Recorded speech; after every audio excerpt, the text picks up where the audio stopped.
flying ointment and Belladonna Datura tea. As a practicing occultist very interested in the old-fashioned, traditional ideas of witchcraft, as well as primitive shamanism, the Solanaceae family of plants, Belladonna, henbane, Datura, Mandrake, etc., have held a strong interest for me for quite some time. The legends of witches and warlocks lathering themselves with the flying ointment and having visions of flying to Mount Brocken to hold wild revelries and orgiastic rites with demons or the devil himself are widely known and recounted vividly in many medieval witch hunters' documents. I did extensive research before I finally decided to order some Belladonna and Datura off the internet. I looked at a wide variety of articles and experience reports to try and get a general idea of what was a safe psychoactive dose as opposed to what was a deadly dose. After I felt confident I knew what I was doing, I ordered some witch's flying ointment as well as some Belladonna plant matter, as well as 2 ounces of Datura. The Datura was all parts of the plant, stems, leaves, flowers and some seeds. The flying ointment contained Belladonna as well as Mandrake, Valerian and cinquefoil. First night. When I finally received these items in the mail, I waited until the evening and first lathered a moderate-sized dab onto my temples, wrists, the back of my neck and also my chest, as recommended by the seller. After about half hour I began to feel slight effects coming on. The first sign, as many have said before, was the drying out of the throat, the feeling of thirst which drinking cannot quench. Secondly, my vision began to become warped. After about an hour, nothing more happened, so I realized it had not been a high enough dose to experience the psychoactive effects. I had a calming, sedative sensation. My heart felt warm. I looked in the mirror and my pupils were slightly dilated. But nothing more than that so far. So I took a small pinch of the Belladonna and 2 Datura leaves and made a hot tea out of it. I waited 20 minutes for it to cool and drank all of it. It did not taste bad at all, just ploddy like a lot of herbal teas. About 45 minutes later, some mild psychoactive effects began to kick in. The effects I got now were mildly psychedelic. I kept hearing what sounded like whispering voices that seemed to come from everywhere, but when I listened closer I could not catch what they were saying. Just ghostly, disembodied mumbling voices. The more I tried to listen to them to hear what they were saying, they would get quieter or stop like they knew I was listening and didn't want me to hear them. I also kept hearing the sound of a powerful, ghostly, moaning wind, although looking outside, there was no wind. I looked in the mirror again and saw that my pupils were hugely dilated now. Everything seemed to kind of sparkle and everything seemed impossibly beautiful. Things that I would normally take for granted or pay no attention to suddenly held an inexplicable allure. I was mildly delirious and forgetful, trying to turn off lights that were already off and forgetting what I was doing and staring off into space for who knows how long before realizing I was standing in place like a statue. But after that, no more profound effects occurred. I realized it still hadn't been a high enough dose for a serious trip or mystical experience. So I soon went to bed, as I found it made me very tired, probably partly because of the valerian in the flying ointment, and I had some of the most vivid lucid dreams I've ever had in my life. In the dreams, I was floating down long dimly lit corridors and making beautiful things and people appear for my amusement. I remember flying in all my dreams that night. Some of the dreams were sexual in nature, and when I woke up a couple times in the night, I found that I was extremely aroused. I did some research on this possible effect of plants from the Solanaceae family and found that Belladonna has, in some cases, been used historically as an aphrodisiac for men, but from what I gathered from my research it is not likely to have this effect on women. The next day I awoke and found that my vision was quite blurry, but this was gone by evening time. The strange thing about this blurry vision is that only certain things were blurry. Most things I could see clearly, but writing in particular was so blurry that it was almost impossible to read.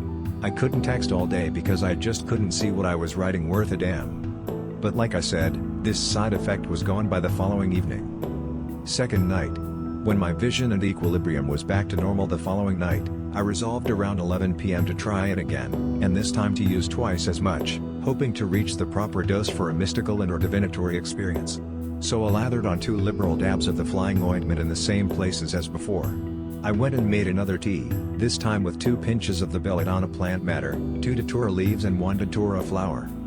I drank this tea and in about an hour, I began to notice the telltale sign of my throat drying out. About half an hour later, I noticed I was having the sensation of doors opening everywhere around. Not literal doors, but rather invisible, interdimensional doors. I had the impression that I was becoming aware of another layer of reality spilling over into this one, and although I didn't see them visually, I could perceive entities coming in and out of the doorways and wandering through invisible hallways superimposed over this reality. The general feeling of the presence of others being there around me, moving quickly as if they had no time to waste in getting wherever they were going. I did not get the impression that these entities were either malevolent or benevolent, more neutral, or even totally disinterested in humanity. The faint, inaudible whispering and the strong moaning winds began again. My body began to tingle somewhat in places, and as I was laying on my bed I kept getting the sensation of floating just above the bed rather than laying on it. I also got the real strong urge to urinate about every 30 seconds, but when I would try, nothing or almost nothing would come out, and even when it did, it was a strain. The tropane alkaloid containing plants are known for causing this side effect. It's not at all painful, just slightly annoying. I experienced none of the nausea or vomiting others have reported. In fact, I felt quite good. It actually seemed to make me very hungry, although eating was quite impossible. I tried to eat some goldfish crackers, and although they tasted ridiculously amazing, the texture in my arid dry mouth and throat was like sand and was very difficult to swallow. I had to wash it down with water. So I gave up on eating. Being so thirsty, I kept drinking water. I found that I needed to take small sips because if I gulped it, which I was very tempted to do, I would feel like I was starting to choke on it.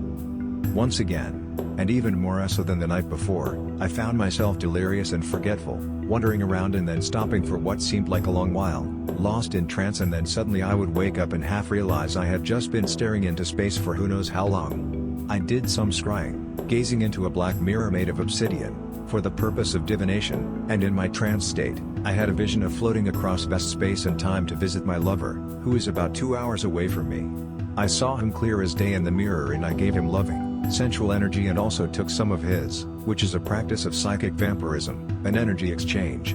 Whether this was real or simply a hallucinatory effect, no one could ever really know. But I will say that it seemed as real as anything ever could.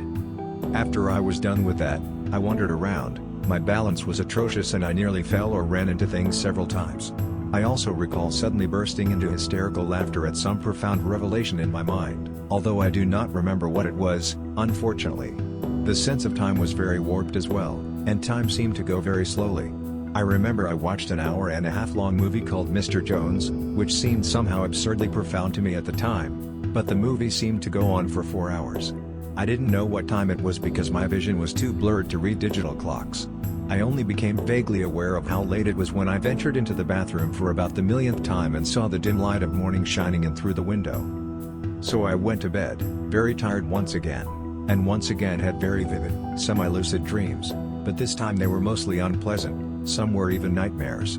I remember one of them involving me looking into the minds of many of my friends and family members and discovering what they truly thought and felt about me, and most of it was not only unpleasant, but very mean.